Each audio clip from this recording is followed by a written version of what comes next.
আসসালামু আলাইকুম বন্ধুরা, আজ আমি আপনাদের দেখাবো কিভাবে আপনারা গন্ধরাজ চিকেন ফ্রাই করবেন।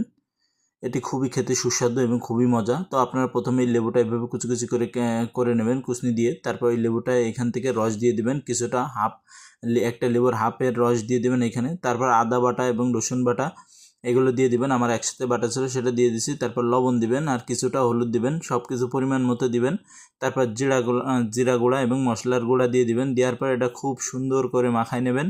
খুব সুন্দর করে এভাবে মাখানো হয়ে গেলে একটা ডিম ভেঙে দিবেন। একটা ডিম ভেঙে দেওয়ার পরে এটা আবার ডিম দিয়ে কিন্তু ভালো করে মাখিয়ে নেবেন। মাখিয়ে নেওয়ার পরে এখানে পর্যাপ্ত পরিমাণ মতো আপনারা চালের গুঁড়াও দিতে পারেন, অথবা আপনারা কিন্তু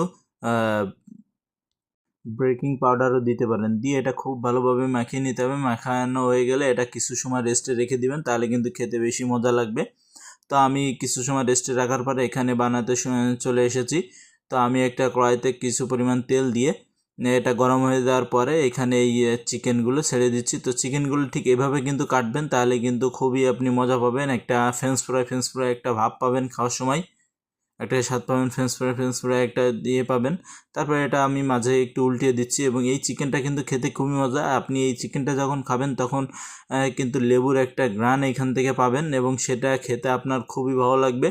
তো আমি কিন্তু সবগুলো এভাবে ভেজে নিয়েছি, এবং ভেজে নিয়ে আপনাদের আমি দেখিয়ে দিচ্ছি। আপনারা যদি সস দিয়ে খেতে থাকেন তো আরও বেশি মজা পাবেন। তো ভিডিওটি কেমন লাগছে অবশ্যই কমেন্টে জানান। ভিডিওটি ভালো লাগে তাহলে ভিডিওটি শেয়ার করে দেবেন।